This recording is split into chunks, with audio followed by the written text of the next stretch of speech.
తెలుగుదేశం జనసేనల లక్ష్యం తెలంగాణలో కేసీఆర్ రాజకీయంగా మళ్ళీ ఎదగకూడదు, టీఆర్ఎస్ అలియాస్ బీఆర్ఎస్ దెబ్బతినాలి అని కోరుకుంటే, అదే సందర్భంలో ఏ కాంగ్రెస్కి వ్యతిరేకంగా పుట్టిందో తెలుగుదేశం పార్టీ ఆ కాంగ్రెస్ దిగిపోవాలి అని కోరుకుంటే బీజేపీ జోలికి పోకుండా బీజేపీని ఇండివిజువల్గా పోటీ చేయనీయటం బెటర్. తెలంగాణలో ఆ పార్టీకి సంబంధించిన నేతలు అయితే చాలా క్లియర్గా ఉన్నారు. బండి సంజయ్ నుంచి కిషన్ రెడ్డి దగ్గర నుంచి ఇప్పుడు తాజాగా రాష్ట్ర అధ్యక్షుడైనటువంటి రామచంద్రరావు కూడా ఒంటరిగా పోటీ అని తేల్చి చెప్తున్నారు. బట్ ఆంధ్ర మీడియా లేదా తెలంగాణలో ఉంటూ ఆంధ్రాలోని రాజకీయాల్ని తెలంగాణకు కూడా మళ్ళీ వ్యాపింప చేయాలని కోరుకునేటటువంటి మీడియా, లేదా తమ యజమానులకి తాబేదారులుగా పనిచేసే మీడియా బీజేపీని వివాదంలోకి లాగుతోంది.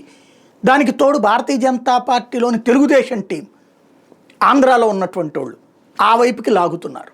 అందులో భాగంగానే ఏదైతే పొత్తుంటుందని భయపడిపోతున్నారు లాంటి పదాల వెనకాల ఉన్నటువంటిది పొత్తుండబోతోందన్న సంకేతం. వీళ్ళ ఇంటెన్షన్ ఒకటవుతుంది, అది బీఆర్ఎస్ని గెలిపించడం తెర వెనక నుండి, లేదా కాంగ్రెస్ని గెలిపించడం బీజేపీని నాశనం చేయడం.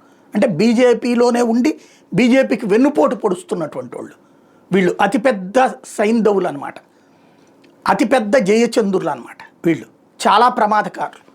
లేకపోతే తెలంగాణ బీజేపీ పడకుండా వీళ్ళకేంటి? ఇంకొకటి, అక్కడ ఆంధ్ర సెంటిమెంట్ కారణంగానే, ఆంధ్ర తెలంగాణ సెంటిమెంట్ కారణంగానే రాష్ట్ర విభజన జరిగింది. ఎప్పుడైతే నువ్వు ఆంధ్ర సెంటిమెంట్ రాజేస్తా వెంటనే అక్కడ యూజ్ చేసుకుంటారు వాళ్ళు.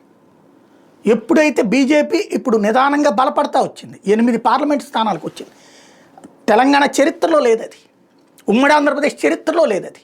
వాస్తవంగా చెప్పాలంటే మొన్నసారి బీజేపీ అత్యంత ఘనమైన విజయమనాలు, 2 తెలుగు రాష్ట్రాలు కలిపి 11 స్థానాలు, 2 తెలుగు రాష్ట్రాలు కలిపి 42 సీట్లు, 11 సీట్లు, అంటే వంతాడు కొట్టింది అది, ఆషామాషి గారు. సరే ఆంధ్రాలో పొత్తు, అక్కడ ఏ పొత్తు లేదే, పొత్తు లేకుండా కొట్టింది అది. ఆ స్థాయికి వచ్చిన భారతీయ జనతా పార్టీని మళ్ళీ తీసుకెళ్ళి పాత రోజుల్లోకి మళ్ళీ బెచ్చం వేసినట్టు తీసుకెళ్లాలంటే ఎట్లాగే? ఎందుకు నాశనం చేయాలి దాన్ని? వాళ్ళలో వాళ్ళకు ఉండే సమస్యలు వాళ్ళు తేల్చుకుంటారు. మళ్ళీ తీసుకెళ్ళి ఈ రుద్దుడు ఎందుకు ఈ ప్రచారం? భారతీయ జనతా పార్టీని దాన్ని బతకనిస్తే, ఈ మన ఆంధ్ర దరిద్రాన్ని తీసుకెళ్ళి తెలంగాణలోని భారతీయ జనతా పార్టీ నెత్తిన పెట్టకుండా ఉంటే ఆంధ్ర రాజకీయ దరిద్రం చాలా ప్రమాదకరం తెలంగాణలో. అసలు తెలంగాణ విభజనకు కారణమైందే ఆంధ్ర రాజకీయ నాయకులు, ఇది గుర్తుపెట్టుకోవాల్సినటువంటి అంశం. వీళ్ళు సంపాదించుకున్న సొమ్ములతో జనం ఎవడు బాగుపడలా, నాయకులు సంపాదించుకున్నారు.